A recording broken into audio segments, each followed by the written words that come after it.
마음 안에 불평, 불만이 가득한 사람, 매사에 부정적인 사람, 하나님을 향해서 불신과 의심을 품고 있는 사람, 늘 욕망에 사로잡힌 사람, 자기를 묵상하는 사람, 이런 사람은 사단이 들어가기가 아주 쉬운 사람이에요.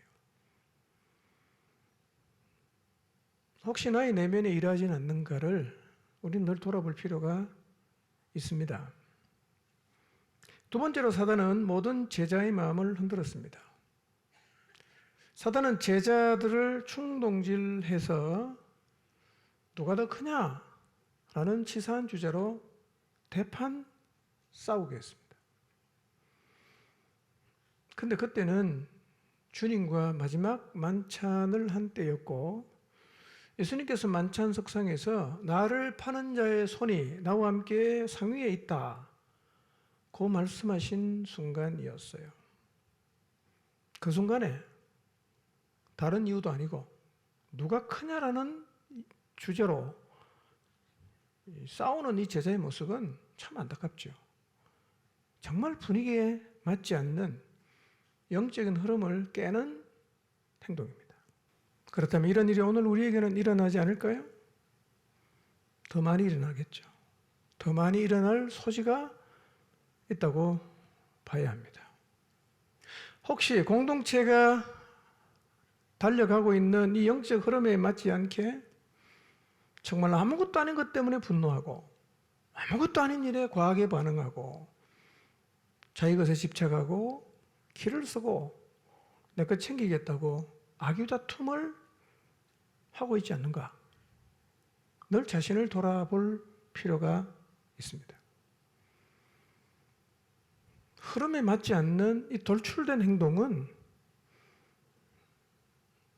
사단의 격동에 넘어가면 12제자도 이랬는데 우리가 안 그러겠어요? 언제라도 그럴 수 있다는 거예요. 사단은 수제자 시몬도 흔들려고 했습니다. 사단은 시몬을 이렇게 체질하는 거죠. 체질을 해서 주님에게서 점점 멀어지게 만들고 싶어 했어요. 그래서 제자들 주변을 이렇게 돌다가 작심하고 예수님께 다가가서 시몬 내놓으십시오. 제가 그를 주님에게서 멀리 떨어지게 만들겠습니다. 이렇게 얘기를 했다는 거예요. 사단은 지금도 키질을 해서 주님에게서 멀리 떨어뜨려 놓을 사람을 찾고 있고, 어쩌면 주님에게 가서 얘 내놓으십시오. 제가 얘를 주님에게서 아주 멀리 떨어뜨려 놓겠습니다. 라고 요구할 수 있습니다. 이런 사단의 공격에도 베드로가 무너지지 않았던 이유는 뭡니까? 예수님의 기도였어요. 그분의 기도, 오늘도 쉬지 않고 드려지고 있습니다. 예수님은 이렇게 말씀하십니다. 시몬아 시몬아, 사단이 밀가부로 더 하려고 너를 청구하였다. 그러나 내가 내 믿음이 떨어지지 않기를 위하여 기도했다. 이렇게 말씀하십니다. 주님의 기도가 우리를 붙잡고 있습니다. 베드로는 잘 몰랐어요. 자기는 사단 시험 전혀 문제 안 된다, 그 생각했습니다. 그래서 이렇게 주님에게 대답했어요. 주님, 저는 주님과 함께 옥에도 갈 각오가 되어 있고, 그 다음에 죽음의 자리에도 갈 각오가 되어 있습니다. 저는 걱정하지 마십시오. 저는 괜찮습니다. 이렇게 대답을 했어요. 베드로의 각오, 베드로의 결심은 진심이었습니다. 그러나 인간은 자기의 결심과 각오를 지켜낼 수 없는 존재입니다. 각오대로 사라지던가요? 결심한 대로 사라집니까? 안 돼요. 베드로는 이런 자기를 몰랐죠. 우리도 모르고 있을 수 있어요. 저는 걱정하지 마세요. 저는 사단이 어떻게 나를 넘어뜨리려고 해도 저는 순교할 각오가 되어 있기 때문에 정말 문제가 없습니다. 라고 생각을 할 수 있는데요. 그렇게 생각한다면 주제 파악이 안 된 거예요. 내가 얼마나 연약한 존재인가, 얼마나 변덕이 심한가, 얼마나 의지가 형편없는가 모르고 있는 거예요. 여러분, 주님을 따르는 일은 여러분의 의지와 결심으로 되는 게 아니에요. 은혜가 없으면 못 간다는 거예요. 베드로처럼 착각하지 마시기를 바랍니다. 실제로 우리의 삶을 돌아보면 우리의 결심과 의지는 장소에 따라 변하고 상황에 따라 변하지 않습니까? 이 사람 만나면 생각이 달라지고, 저 사람 만나면 생각이 달라지고, 저 모임 갔다 오면 생각이 달라지고, 또 다른 모임 가면 또 생각이 달라지는 거예요. 종잡을 수 없이 왔다 갔다 변하는 게 우리라는 거예요. 그러므로 나를 믿지 말고, 내 결심을 믿지 말고, 우리 늘 겸손하게 주님의 은혜를 구해야 합니다. 이렇게 자기는 괜찮다고 자신하는 베드로에게 예수님이 이렇게 말씀하십니다. 오늘 닭 울기 전에 내가 3번 나를 모른다고 부인할 거다. 베드로도 모르는 베드로의 미래를 누가 알고 있어요? 주님이 정확히 알고 있죠. 닭 울기 전에 3번 나를 모른다고 부인할 거다. 우리의 미래 누가 더 잘 알까요? 주님이 더 잘 아십니다. 누구 말 들어야 될까요? 주님 말 들어야 됩니다. 내일 일 아십니까? 모르잖아요. 주님 우리의 내일 일 아십니까? 아세요. 누구 말 들어야 됩니까? 주님 말씀 드려야 돼요. 그러니까 여러분, 자신을 믿지 마시고 겸허한 자세로 우리의 미래를 아시는, 우리의 영혼까지 알고 계시는 주님 말씀 앞에 겸허하게 순종하는 자세를 가져야 합니다. 12제자가 모두 흔들렸어요. 누가 흔들립니까? 누가 넘어집니까? 12제자가 흔들리고 넘어졌다면 우리는 예외될 수 없겠죠? 우리는 다 흔들리고 넘어질 수 있다고 봐야 돼요. 방법은 딱 하나예요. 깨어있는 거예요. 선줄로 생각하는 자는 넘어질까 조심하라. 이 주님의 경고의 말씀을 기억하고 늘 겸손한 자세로 주님을 의지하고 주님의 말씀을 붙잡고 살아야 합니다. 수련회 이제 한 달 정도 남았습니다. 수련회를 통해서 다시 세상을 이기는 공동체로 서고 0908, 1020을 통해서 하나님의 약속을 성취하기 위해서 우리가 기도하며 나가고 있는데요. 사단이 가만히 있을까요? 절대로 가만히 있습니다. 흔들어 대려고 두루 다니고 있을 것입니다. 혹시 지난 한 주 여러분의 마음을 사단에게 내주었거나 혹은 여러분의 마음이 심하게 격동되고 흔들리지 않았던가를 한번 돌아보시고 이번 한 주도 변함없이 주님 앞에서 근신하고 겸손하게 주님을 붙드시기를 바랍니다. 자, 오늘 다시 민수기로 돌아가서 하나님을 불신하고 반역한 백성의 결과가 어땠던가 이걸 한번 생각해 보려고 합니다. 설교 제목 같이 한번 읽어볼까요? 설교 제목이 바뀌었죠? 바뀌는지 모르는 분도 계실 텐데요. 자, 같이 한번 읽어봅니다. 시작.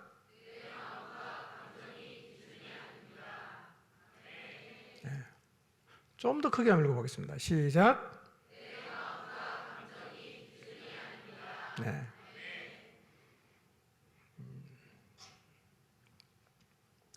자, 하나님은 하나님을 불신하고 안악 자손이 있는 약속의 땅에는 들어갈 수 없다.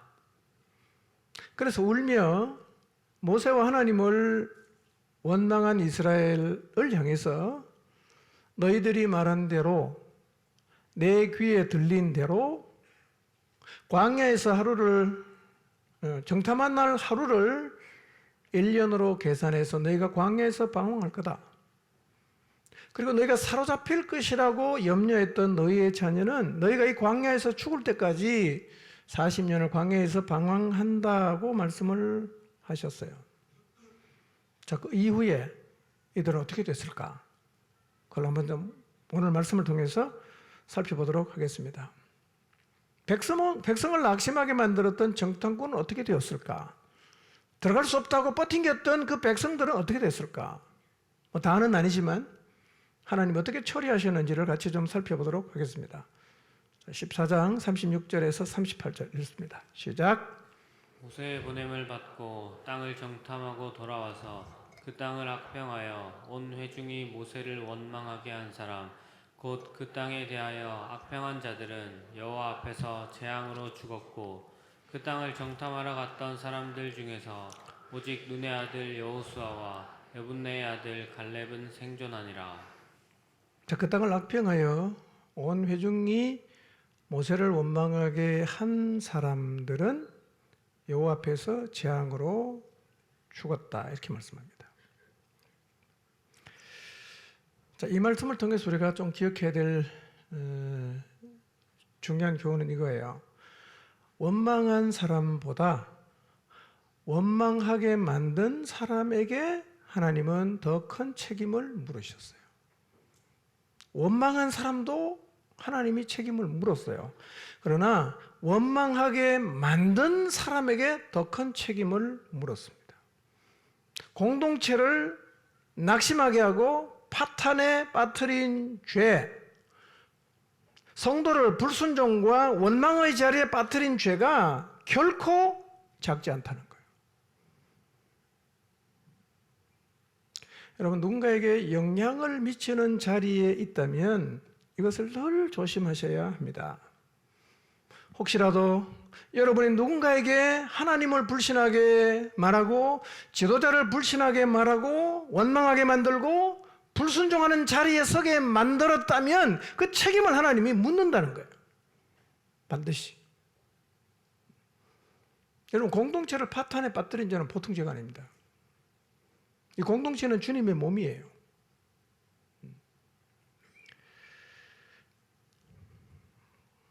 여러분, 정탐꾼의 죄가 뭡니까?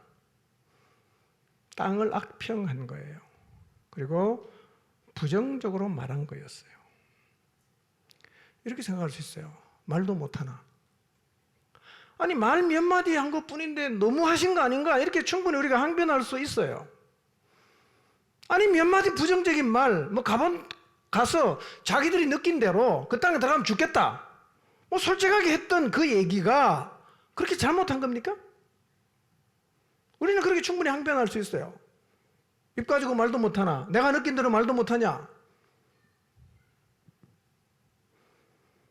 근데 하나님은 그들이 했던 그 몇 마디 말에 대한 책임을 굉장히 무겁게 지우셨어요. 왜 그러셨을까요? 말이 미치는 영향이 얼마나 큰지를 하나님이 아시기 때문입니다. 여러분, 회중들, 그 열정탐꾼의 몇 마디 말은 모든 회중들로 하여금 하나님을 불신하게 만들었어요. 그 열정탐꾼의 몇 마디 말은 모든 회중들로 하여금 모세를 원망하게 만들었어요. 결국 약속의 땅을 포기하게 만들었어요. 그들은 뭘 했어요? 몇 마디 말을 했을 뿐이에요. 몇 마디 말. 근데 그 몇 마디 말이 공동체를 좌절에 빠뜨렸어요. 그리고 하나님은 그 말의 책임을 지도자에게 물으십니다. 그렇게 하심으로 말이 얼마나 중요한 것인지를 환기시키는 거예요. 말 함부로 하지 말아 이거예요. 내 의견이다라고 말하는 거, 그렇다고 모든 말을 하시면 안 돼요. 책임을 져야 됩니다. 최근 제가 말의 중요성에 대해서 좀 자주 말씀드리는 것 같습니다. 자료마다 차이가 있지만요, 신경정신 분석학자인 루안 브리젠딘에 따르면 보통 남자는 하루에 7,000단어를 말을 하고 여자는 2만 단어를 말한다. 물론 자료마다 좀 차이는 있어요. 자료마다 차이는 있는데 분명한 거는 여자가 말이 많다는 거는 공통된 거예요. 우리는 많은 말을 하며 살죠. 여러분은 하루에 7,000 단어나 2만 단어를 말을 하고 있는데 어떤 말을 주로 하는지 한번 생각해 보세요. 어떤 말을 주로 하는 것 같아요? 그냥 불평하고 원망하고 누구 욕하고 그냥 뭐 비판하고 이런 얘기입니까? 아니면 감사하고 믿음의 말을 하고 그 다음에 누군가를 칭찬하고 격려하고 이런 말을 하십니까? 늘 입만 열면 가시돋친 말을 하시나요? 늘 입만 열면 누구를 비난하고 비판하는 얘기 하십니까?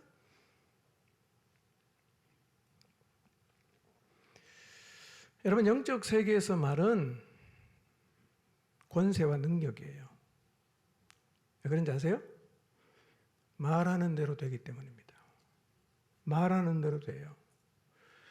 여러분, 이 말의 능력은 조금 생각해 보면 아마 우리 모두가 다 경험한 건데요. 이 말은요, 한마디 말이 영적 분위기를 완전히 바꿀 수 있어요. 열정탐꾼 보세요. 40일 갔다 와서 10명이 말했는데 공동체가 완전히 다 좌절해 버립니다. 완전히 불쑥 주저앉았어요. 말은요, 절망을 희망으로 바꿀 수도 있고 희망을 절망으로 바꿀 수도 있어요. 말로 사람을 죽일 수도 있고 말로 사람을 살릴 수도 있어요. 무슨 얘기입니까? 말 함부로 하면 안 된다는 거예요. 말이 진짜 무서운 거예요. 여러분, 말은 인간밖에 못하잖아요. 하나님의 피조물 중에 말하는 존재가 있습니까? 인간밖에 없어요. 영계에 누가 말합니까? 천사가 말하죠. 하나님 말하죠. 어떤 피조물도 말하는 피조물이 없어요. 영적인 존재만 말을 해요.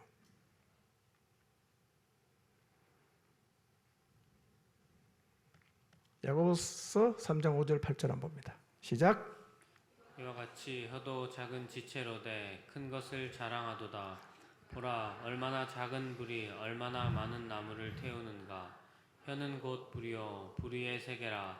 혀는 우리 지체 중에서 온 몸을 더럽히고 삶의 수레바퀴를 불사르나니 그 사르는 것이 지옥불에서 나느니라. 여러 종류의 짐승과 새와 벌레와 바다의 생물은 다 사람이 길들일 수 있고 길들여 왔거니와 혀는 능히 길들일 사람이 없나니 쉬지 아니하는 악이요 죽이는 독이 가득한 것이라. 6절에 보면 혀를 뭘로 비교합니까? 불이다, 불. 작은 불이 숲을 태우고 작은 불이 건물을 태우고 작은 불이 도시 전체를 태울 수 있습니다. 우리의 삶은 뭐가 불태웁니까? 혀가 불태웁니다. 말. 여러분 꼭 기억하십시오. 내가 하는 말은 누가 제일 먼저 들어요? 내가 제일 먼저 듣습니다. 여러분이 하는 말은 여러분이 제일 먼저 들어요. 내가 하는 부정적인 말, 내가 하는 원망의 말, 내가 하는 불신의 말, 내가 하는 비판의 말 누가 제일 먼저 들어요? 내가 제일 먼저 듣습니다. 누가 제일 먼저 죽어요? 내가 제일 먼저 죽습니다. 그러나 내가 하는 믿음의 말, 내가 하는 감사의 말, 내가 하는 격려의 말, 내가 하는 칭찬의 말 누가 제일 먼저 들어요? 내가 제일 먼저 들어요. 누굴 제일 먼저 살립니까? 나를 제일 먼저 살립니다. 우린 그걸 잊고 살아요. 내가 제일 먼저 듣습니다, 여러분. 어떤 말을 해야 되겠어요?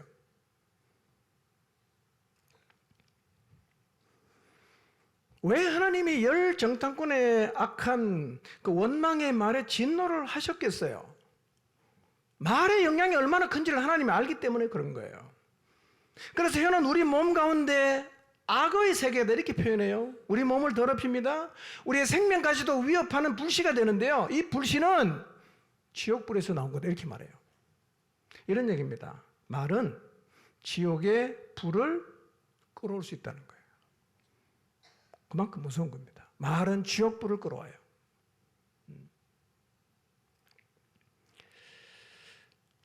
여러분, 부정적인 말과 원망의 말과 불평의 말을 하지 마시기를 바랍니다. 특히요, 부정적인 말을 하면 그게 매입니다. 그래서 부정적인 말을 하면 결국은 안 되는 영역에 매이게 됐어요.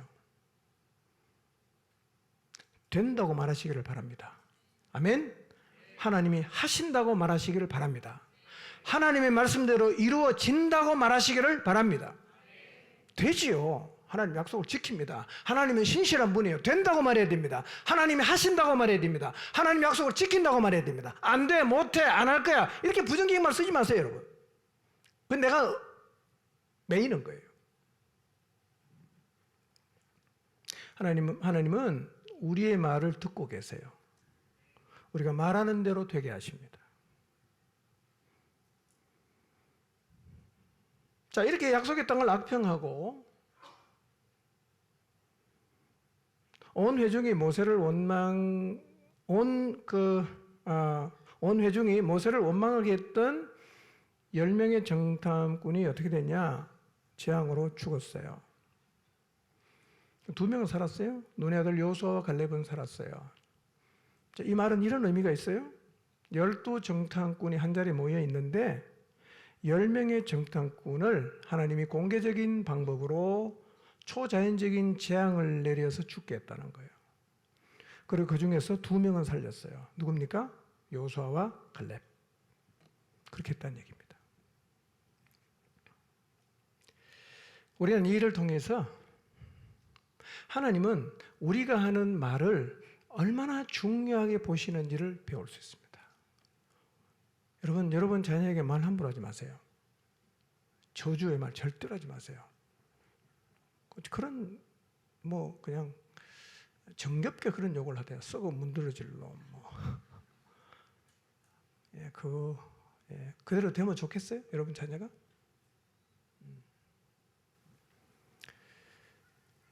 자, 신명기 9장 말씀을 보면 광야에서 이스라엘 백성이 하나님을 경록해 하신 사건을 얘기하고 있어요. 경록해 했습니다.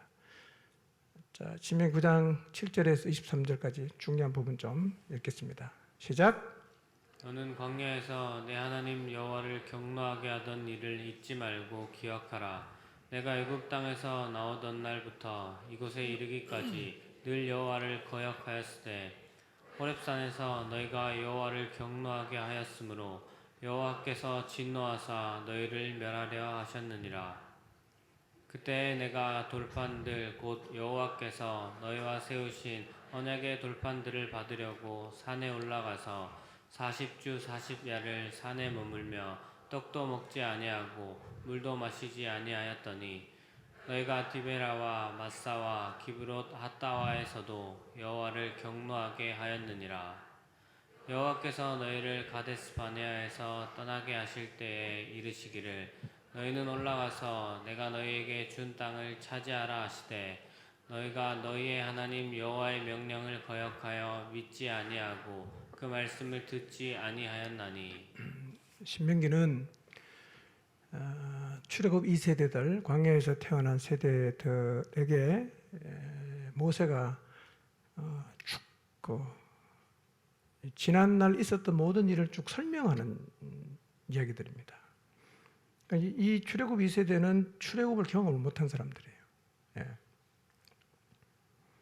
근데 모세가 신명기 9장에서 지금 무슨 얘기를 하느냐면 애굽 땅에서 나온 날부터 광야를 거쳐서 이 가데스 바네아에 이르기까지 너희가 여호와를 경록해 했는데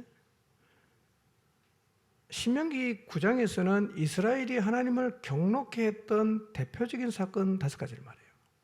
5개. 아주 분명하게 왜 하나님이 이스라엘을 보고 경노했는지에 대해서 설명을 하고 있는데요. 첫째는 뭐냐면 출애굽기 32장에서 호렙산 아래에서 모세가 시내산에 언약을 받으러 갔을 때 안 내려오니까 기다리다가 뭘 만듭니까? 금송아지 만들어서 이것이 우리를 인도한 신이다 이렇게 얘기를 하지 않습니까? 그때 하나님이 경노하셨어요. 두 번째는 다베라에서 백성들이 악한 말로 원망함으로 하나님을 경록해 했습니다. 악한 말로. 세 번째는 출애굽기 17장 1절에서 7절을 보면 이 마사라는 곳에서 하나님을 시험하고 다투었는데요. 어떻게 시험했냐? 이거예요. 하나님이 우리 중에 계신가? 하나님 살아계신 거 맞아? 근데 왜 이런 일이 일어나? 이렇게 시험했다는 거예요. 이때 하나님이 경노했다는 거예요. 네 번째는 민수기 11장 31절에서 35절을 보면 기브롯 핫다아와라는 곳에서 탐욕을 부림으로 하나님을 경록해 했고요. 마지막 5번째는 오늘 우리가 살피고 있는 이 가데스 바네아에서 하나님을 경록해 했다고 얘기를 하고 있어요. 지금은 두 번째 이 다베라에서 하나님을 경록해 한 사건을 잠깐 살펴보도록 하겠습니다. 우리는 이 말씀을 통해서 하나님이 언제 경노하시는가 하는 것을 부분적으로 알 수가 있어요. 자, 민수기 11장 1절에서 3절을 봅니다. 시작. 여호와께서 들으시기에 백성이 악한 말로 원망하매 여호와께서 들으시고 진노하사 여호와의 불을 그들 중에 붙여서 진영 끝에 사르게 하심에 백성이 모세에게 부르짖음으로 모세가 여호와께 기도하니 불이 꺼졌더라. 그곳 이름을 다베라라 불렀으니 이는 여호와의 불이 그들 중에 붙은 까닭이었더라. 자, 하나님이 진영을 불사를 정도로 진노하셨어요. 뭐 때문에요? 1절을 보면 악한 말로 원망했을 때 하나님이 경노했습니다. 악한 말로 원망했을 때 하나님이 경노했어요. 다베라는 어떤 것이냐? 악한 말로 하나님을 원망하는 것입니다. 오늘도 똑같습니다. 여러분이 악한 말로 하나님을 원망하면 거기가 뭐가 되는 거예요? 다베라가 되는 거예요. 하나님이 진노하십니다. 왜 원망할까요? 여러분, 두 종류의 사람이 있습니다. 하나님이 해 주신 것을 보는 사람이 있어요. 이 사람은 늘 하나님이 해 주신 것을 봐요. 또 한 종류의 사람은 하나님이 해 주시지 않은 것을 늘 보며 삽니다. 왜 이걸 안 해줘? 왜 이거 안 해줘? 늘 안 해준 걸 얘기하면 살아요. 여러분, 하나님이 해 주신 것을 보며 사는 사람은 어떻게 살까요? 늘 감사하죠. 해 주셨으니까. 인생을 돌아보면 늘 감사해. 하나님 생각하면 늘 감사한 거예요. 그러나 반대로 하나님이 해 주시지 않은 것을 보는 사람은 어떡해요? 늘 원망하고 불평합니다. 왜 안 해줘? 왜 이러시는 거야? 왜 이러시는 거야? 나한테 왜 이렇게 대우하시는 거야? 늘 입만 열면 원망하고 불평하며 살게 되어 있는데요. 오늘 우리는 뭘 바라보고 살까요? 해 주신 것을 보고 살까요? 해 주시지 않은 것을 보면서 살까요?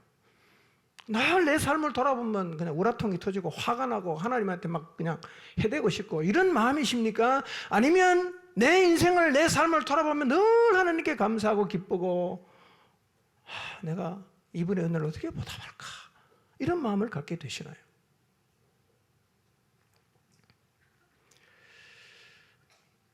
근데요, 이거는 습관적일 수 있어요.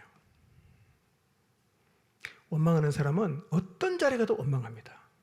불평하는 사람은요, 어떤 일이 나도 불평합니다. 거꾸로 감사하는 사람은요, 진짜 삶에서 어떤 일이 나도 감사합니다. 감사하는 자가 되시기 바랍니다. 해 주신 것을 바라보는 삶을 사시기를 바랍니다. 오늘 맥주감사주의죠.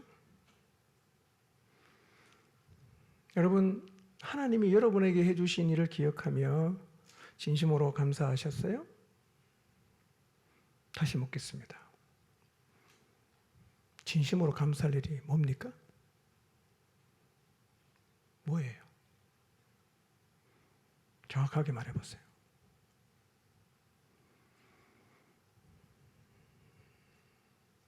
기도하다가 저는 이런 생각이 들었어요. 우리가 하나님이 주신 은혜를 입고도 감사할 줄 모르고 하나님이 주신 은혜는 당연하다고 생각을 하고 하나님이 주신 은혜는 기억조차 못하며 살 수가 있겠구나. 이건요, 은혜 입은 자의 도리가 아닙니다. 여러분이 누군가에게 은혜를 베풀어 줬다고 한번 생각해 보세요. 은혜를 베풀어 줬어요. 그 이 친구는 진짜 감사할 줄을 몰라. 그리고 받는 것을 너무 당연하게 생각을 하고 끝없이 해줘도 기억도 못해. 더 해주고 싶겠어요?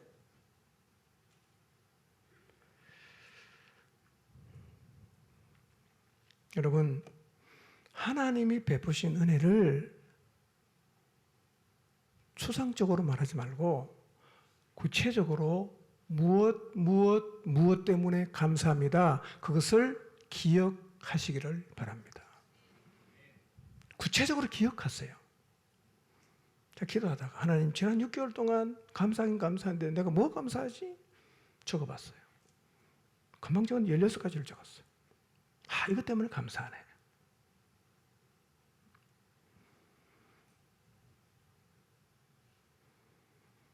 여러분, 오늘 맥주 감사절인데 아무 생각 없이 그냥 뭐 절기니까 그냥 뭐 대충 그냥 그렇게 했다면 이번 한 주 기도실에 가서 내가 진짜 하나님께 감사한 게 뭔가를 곰곰이 생각해 보세요. 적어 보세요. 뭐가 감사한가? 나 진실로 이게 감사하고 있는가? 우리는 너무 잊고 산단 말이에요.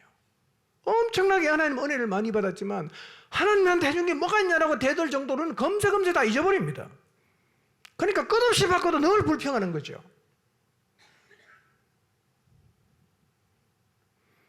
그래서 성경은요, 기억하라는 말을 굉장히 많이 해요. 기억해라. 기억해라. 왜 기억해야 됩니까? 잘못된 것도 기억해야 돼. 전철을 안 밟아야 되는 거. 잘한 것도 늘 기억해야 돼. 왜? 기억해야 감사할 거 아니에요. 기억해야. 우린 다 잊어먹고 산단 말이에요. 뭘 감사하냐? 대답 못해요. 그냥 뭐 언뜻 생각해보니까 별로 뭐 하나님께 뭐 감사할 게 없어 보이기도 하고 뭐 그렇게 된단 말이에요. 그러니까 감사를 잊어버리고 사는 겁니다. 신명기 5장 15절 한번 볼까요? 시작. 너는 기억하라. 내가 애굽 땅에서 종이 되었더니 내 하나님 여호와가 강한 손과 편팔로 거기서 너를 인도하여 내었나니 그러므로 내 하나님 여호와가 내게 명령하여 안식일을 지키라 하느니라. 자, 너는 기억해라. 뭘 기억해요? 애굽의 종된 자리에서 너희들을 구원하신 것을 기억하라. 이렇게 말을 해요. 400년간 노예로 살았잖아요. 도저히 사실은 빠져나갈 수 없는 상황이죠. 예. 그 200만 되는 사람이요. 그 대구시 인구의 전부가 다 나갔다고 한번 생각해 보세요. 가능한 일입니까?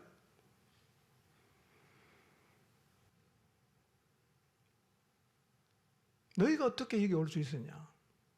하나님이 너희를 종되었던 땅에서 구출해서 해방시켜서 너희가 여기에 왔다. 너희가 여기에 서 있다는 자체가 기적이다. 이걸 잊지 않으려고 하면 하나님이 너희를 구출해낸 사실을 잊지 말고 기억해라. 그래야 너희가 감사할 수 있다. 그 얘기입니다. 우리도 똑같죠. 영원한 형벌의 자리에서 우리를 구원하신 그 구원의 은혜를 기억해야 합니다. 여러분, 예수님 믿고 나서 그리스도인 된 이후에 우리가 받은 최고의 복이 무엇입니까? 여러분, 자녀 잘 되는 겁니까? 직장에 승진한 거예요? 사업 잘 되는 겁니까? 아니에요. 그건 다 얼마 안 가면 우리에게 의미가 없어져요. 죽은 다음에는 뭐 사업 잘 되는 게 무슨 의미가 있겠어요? 예수님 믿고 나서 우리가 받은 최고의 복은 뭐예요? 구원받은 거예요. 영벌에서 영생으로 갔어요. 우리는 죽어도 괜찮아요. 사후대책이 다 세워졌어요. 그분과 함께 영원히 살 수 있어요. 이 구원의 복을 기억하면 설령 오늘 삶이 좀 힘들고 어려워도 충분히 감당할 수 있을 뿐만 아니라 감사하며 살아갈 수가 있단 말이에요. 여러분이 받은 구원을 다시 기억하십시오. 여러분이 받은 구원의 그 은혜를, 그 감격을 다시금 여러분의 마음속에 회복하시길 바랍니다. 늘 그걸 간직하고 살아야 돼요.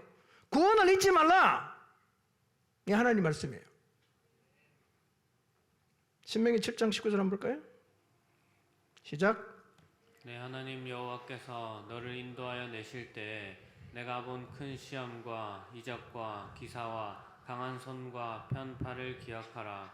내 하나님 여호와께서 내가 두려워하는 모든 민족에게 그와 같이 행하실 것이요. 네. 뭘 기억하라고요? 너를 인도하실 때 내가 본 큰 시험과 이적과 기사와 강한 손과 편팔로 너희들을 보호하시고 인도하신 것을 기억하라. 우리로 말하면 뭡니까? 우리의 인생 가운데 하나님이 행하신 모든 일, 이적과 기사와 보호와 특별한 배려로 내 삶을 이끌어 오셨던 그 하나님이 행하신 일을 어떻게 하라고요? 기억하라는 거예요. 기억해내십시오.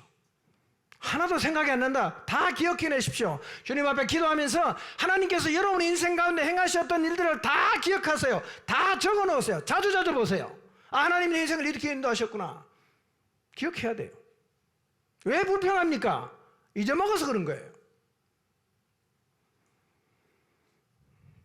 만일 우리가 하나님이 우리에게 이미 행하신 일을 기억하지 못한다면 우리 눈에는 지금도 해주시지 않은 것만을 보게 될 거고, 그러면 과거에 그렇게 놀라운 은혜를 입고 또 입었음에도 불구하고 우리는 오늘을 불평과 원망을 하며 살아가게 될 거예요. 여러분 살다 보면 우리의 마음 속에 하나님을 향해서 섭섭한 마음이 생길 수도 있습니다. 다벨에서 하나님 왜 진노하셨어요? 악한 말로 원망했다는 거예요. 악한 말로 원망했어요. 여러분 좀 마음이 하나님을 향해서 불편하고 때로는 서운한 마음이 생기더라도 입으로 뱉지 마시기 바랍니다. 입으로 뱉지 마세요. 하나님은 우리가 뱉은 악한 원망의 말을 들으십니다. 그리고 다라에서는 그것 때문에 경노하셨다 이렇게 말합니다. 말도 못하나 그런 말 하지 마세요. 좋은 말이 얼마나 많은데.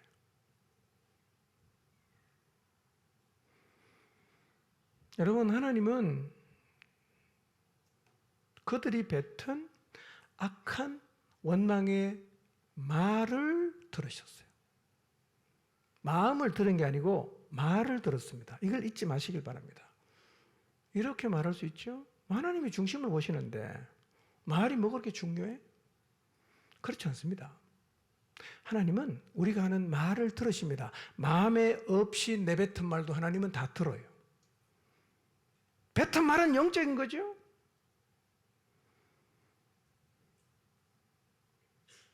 여러분 말하기 전까지는 내 마음에 있는 갈등입니다. 이럴까 저럴까. 뭐 인간이니까 충분히 그런 갈등할 수 있죠. 그런데 말을 내뱉으면 마음이 확정되는 겁니다. 그게 말이 무서운 거예요.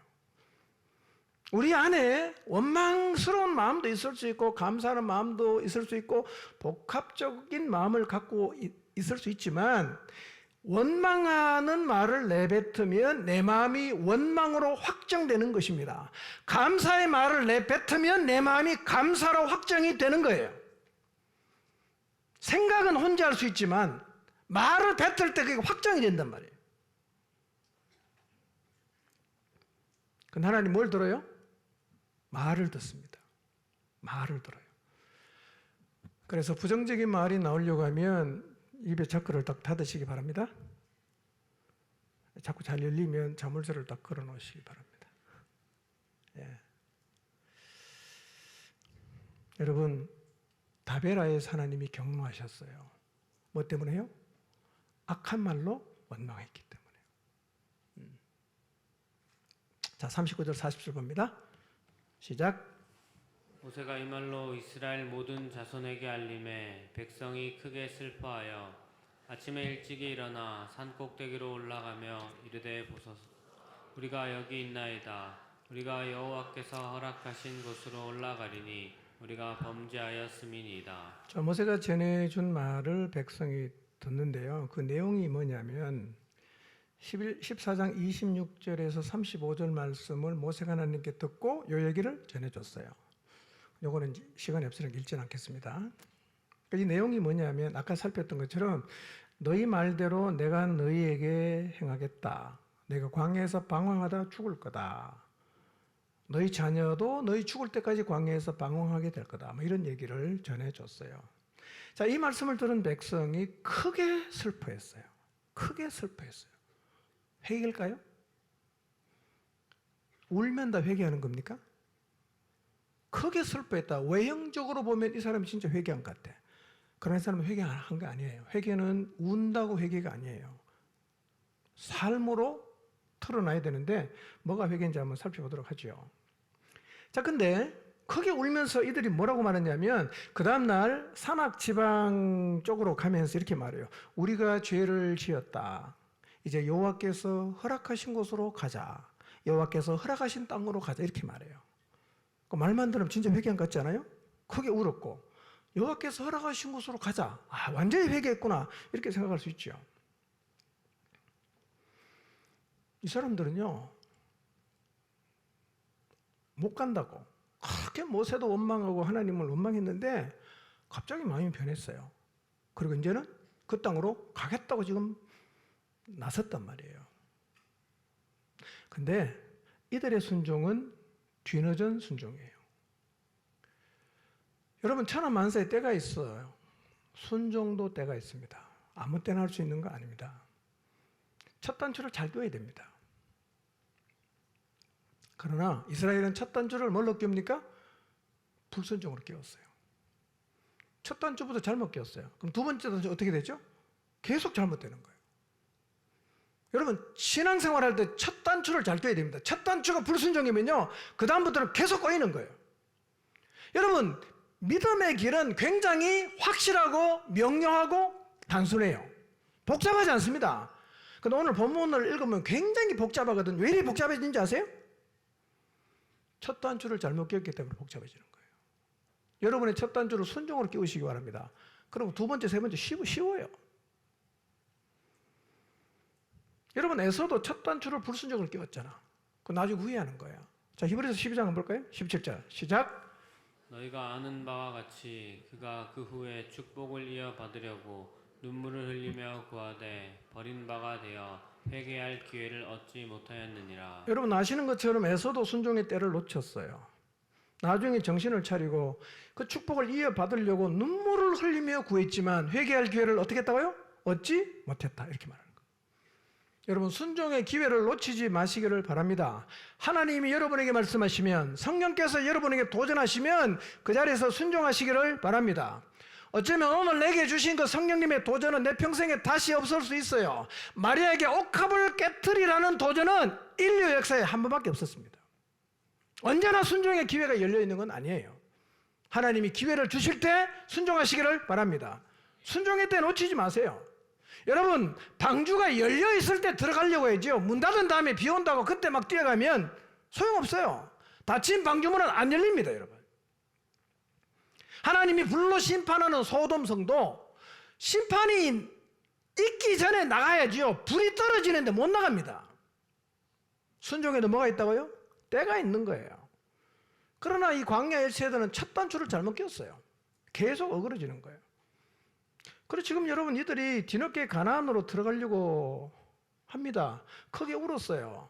그리고 이렇게 말합니다. 하나님이 허락하신 곳으로 가자. 언뜻 보면 굉장히 마음이 돌이켜져서 하나님에게 순종하려는 마음을 가졌구나 이렇게 생각할 수 있지만 이게 순종입니까? 아니에요. 왜요? 이미 하나님이 광야로 가라 그랬습니다. 이들이 정말 회개했으면요 크게 울고 어디로 가야 됩니까? 광야로 가야 돼요. 그게 회개한 거죠. 지금 이스라엘 백성의 이 행동을 한마디로 말하면 뭐냐? 자기 마음대로 하는 겁니다. 자기 마음대로. 하나님이 가라고 할 때는 가면 안 된다고 안 들어갔어요. 하나님이 광야로 가라고 하니까 이제 나 가나안 갑니다. 그리고 지 마음대로 가나안 가겠다는 거죠. 뭐가 기준이에요? 감정이 기준이고 자기가 기준이에요. 여러분 내가 기준이 되고 내 감정과 내 마음과 내 계산법을 따라서 이렇게 저렇게 결정을 할 수는 있지만 그 길에는 하나님이 함께 하질 않아요. 하나님의 말씀을 무시하고 자기 마음대로 행하는 일은 아무리 열심히 해도 결과는 파멸입니다. 신앙생활은 내 마음대로 하는 게 아니에요. 기준이 뭐예요? 하나님 말씀이 기준이야. 그 기준에 맞춰서 가라면 가고 서라면 서야지만 서야 되는데요. 말씀의 기준 제껴놓고 자기가 기준이니까 자기 가고 싶으면 가고 가기 싫으면 안 가고. 이게 신앙 아니에요. 이런 사람 열심히 내면 겁나는 겁니다. 제가 목회해보니까 이런 사람 가끔씩 있어요. 제 마음대로 합니다. 하라 할 때는 안 하고 하지 않아 할 때는 또 하겠다고 막 나서고요. 이런 사람은 열심히 낼수록 힘들어요. 여러분이 기준되지 마시기 바랍니다. 여러분의 생각이나 감정이 기준되지 마시고 여러분의 마음이 기준이 되면 안 돼요. 41절 43절 봅니다. 시작. 모세가 이르되 너희가 어찌하여 이제 여호와의 명령을 범하느냐 이 일이 형통하지 못하리라. 여호와께서 너희 중에 계시지 아니하니 올라가지 말라. 너희의 대적 앞에서 패할까 하노라. 아말렉인과 가나안인이 너희 앞에 있으니 너희가 그 칼에 망하리라. 너희가 여호와를 배반하였으니 여호와께서 너희와 함께하지 아니하시리라 하나. 자, 하나님 말씀을 무시하고 모세의 경고도 무시하고 가나안 땅으로 갑니다. 강령을 하는 거죠. 모세가 만류해요. 여호와의 명령을 범하지 말라. 이 일이 형통하지 못할 것이다 라고 하면서 41절에서 43절을 보면 모세가 세 가지를 경고합니다. 자기 마음대로 가는 길은 첫째, 41절을 보니까 형통하지 못해요. 둘째, 여호와께서 함께하질 않아요. 셋째, 대적 앞에서 패하게 됩니다. 자기 마음대로 가는 신앙도 꼭 이렇게 돼요. 우리는 내가 가기 싫어도 하나님이 가라고 하면 가야 됩니다. 내가 너무너무 힘들지만 하나님이 서라면 서야 돼요. 왜? 기준이 그거니까. 근데 하나님이 뭐라고 말하든지 간에 내가 하고 싶으면 하고 하기 싫으면 안 하고, 이거는 신앙이 아닙니다, 여러분. 그건 지 마음대로 하는 거죠.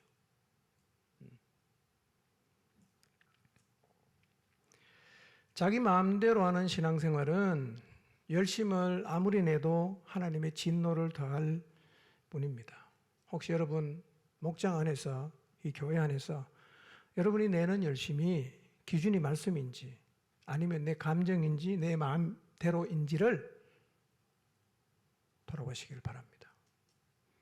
나는 절대로 기준이 되면 안 돼요. 여러분 여기 1000명이 모이든 10,000명이 모이든 말씀이 기준이면 그냥 갈 수 있어요. 다 자기 기준은 어떻게 돼요? 10명이 모여도 하나가 되겠어요? 갈 수 있겠어요? 자기 마음대로 하는데? 열심보다 더 중요한 게 뭡니까? 순종입니다. 불순종이 뭐냐면요, 길 밖으로 나간 거예요. 길 밖으로. 여러분 길을 벗어나면 아무리 열심히 해도 제대로 못 갑니다. 왜냐하면 길을 벗어나면 길 옆에는 뭐가 있죠? 웅덩이도 있죠, 논도 있죠, 밭도 있죠, 진창도 있죠, 뭐 강도 있죠. 그러니까 그 길을 벗어나면 빨리도 못 가고 제대로도 못 가고 어떨 때는 멈춰 서야 됩니다. 강이 있으면 어떻게 갑니까? 못 가지.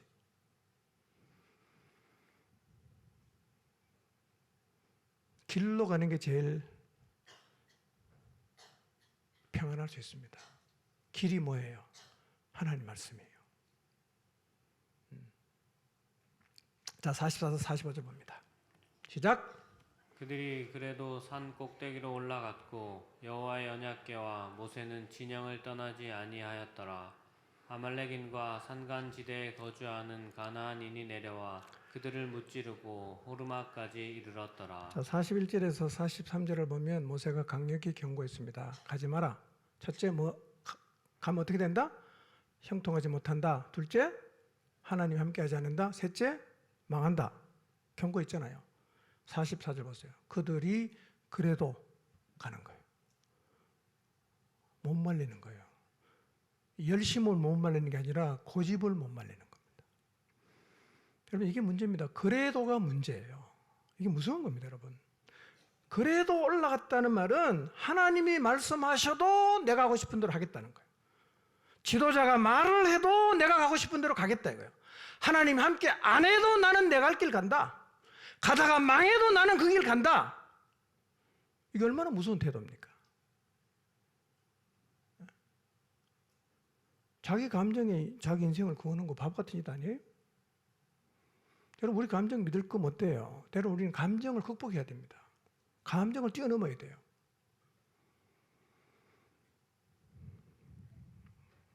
그래도 가겠다. 이거는 정말 위험한 태도입니다, 여러분. 예.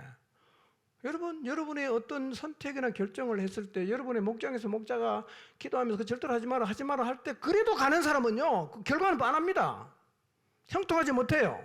하나님 함께 안 합니다. 망해요. 여러분 지금 이들은 외형적으로 보면 하나님이 허락하신 땅으로 가겠다는 게요, 또 순종하는 것처럼 보이지 않습니까? 그래서 그 땅 가는 걸로 강행을 했는데 이들은요, 자기들이 지금 자기 마음대로 하고 있다는 걸 모르는 것 같아요. 자기의 그 행동이 얼마나 문제가 있는지를 본인이 잘 모르는 것 같아요. 그러니까 기어코 어디까지 갑니까? 산꼭대기 올라갔어요. 상징적으로 보여주는 게 있어요. 산꼭대기까지 갔는데 언약궤와 모세는 진영을 안 떠나요. 이게 보여주는 상징이 뭐예요? 하나님이 너희와 함께 하지 않는다. 이걸 보여준 거죠. 내 마음대로 가는 길은 하나님 함께 하지 않습니다. 이걸 절대로 잊지 마시길 바랍니다. 여러분 하나님 함께 안 가도 여러분의 인생에 미래가 있을 것 같습니까? 하나님 함께 안 가는 여러분의 인생이 형통할 수 있다고 생각하십니까? 그렇지 않습니다.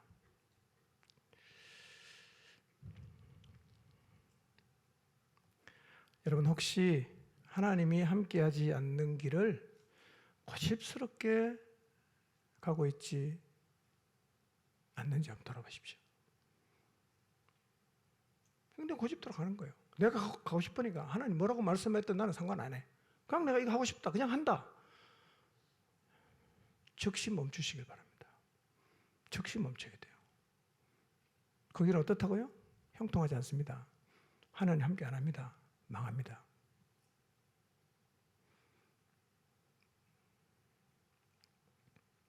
자, 이 경고를 무시하고 가나안까지 갔던 백성들이 어떻게 됩니까?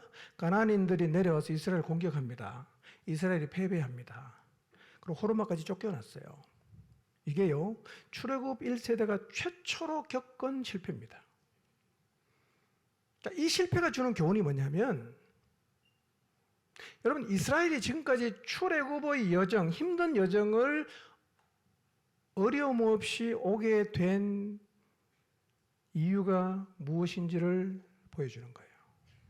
누가 데리고 왔어요? 자기 힘으로 온 게 아니었어요. 하나님이 데리고 왔어요. 하나님이 함께 안 하니까 금방 패하잖아. 하나님이 함께 안 하니까 금방 도망가야 되잖아요. 여러분 그들은 출애굽을 해서 가데스 바네아 오기까지 사람이 살 수 없는 광야를 거의 2년간 왔지 않았습니까? 죽음의 광야를 지났어요. 오다가 아말렉 전쟁 이겼어요. 누가 이기겠습니까? 하나님의 은혜와 도우심이었어요. 모르는 거예요. 자기들이 훌륭한 줄 착각하는 거죠. 우리 인생은 어떨까요? 우리는 어떻게 여기까지 왔을까요? 여러분 인생 어떻게 여기까지 왔는지 한번 생각해 보십시오. 제가 생각해 봤어요. 난 어떻게 하다 여기까지 왔을까? 가만히 생각해 봤습니다. 하나님 은혜였구나. 하나님 인도였구나. 이걸 잊지 말아야 되겠다. 이걸 잊지 말고 하나님을 의지하고 더 겸손한 마음으로 하나님을 붙잡고 가야 인생의 미래가 있겠다. 는 것을 다시 한번 마음에 깊이 새기게 되었습니다. 여러분 어떻게 여기까지 왔는가 한번 생각해 보시길 바랍니다. 여러분의 지혜와 능력으로 왔을까요? 하나님의 은혜 아니었나요? 하나님의 보호 아니었습니까? 하나님이 기사와 이적을 여러분 인생 가운데 베푸시지 않으셨던가요? 여러분 하나님의 은혜와 능력은 과거에만 필요한 게 아니라 지금도 필요하고 우리의 미래에도 필요해요. 그분과 함께 가지 않으면 우리는 출애굽 1세대가 했던 실패를 반복할 수밖에 없습니다. 이걸 잊지 마십시오. 하나님이 인도하셨어요. 하나님이 은혜를 주셨습니다. 그래서 여기까지 왔어요. 그래서요, 순종이 가장 안전한 길입니다.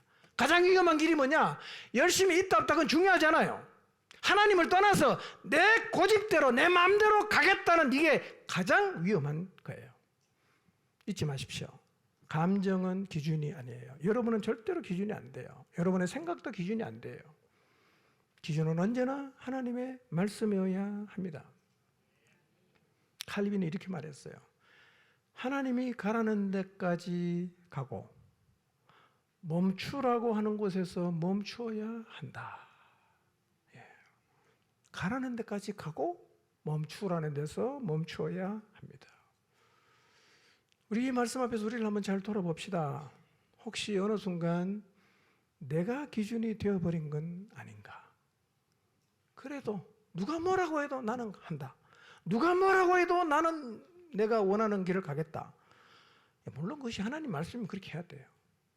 그런 말씀과 상관없이 내가 기준이 되어서 그런 고집을 부리는 것은 여러분의 미래를 여러분 스스로가 없게 만드는 겁니다. 하나님의 말씀을 다시 인생의 기준으로 삼으시고 그 말씀에 순종하는 자리에 서시기를 주님의 이름으로 축원합니다.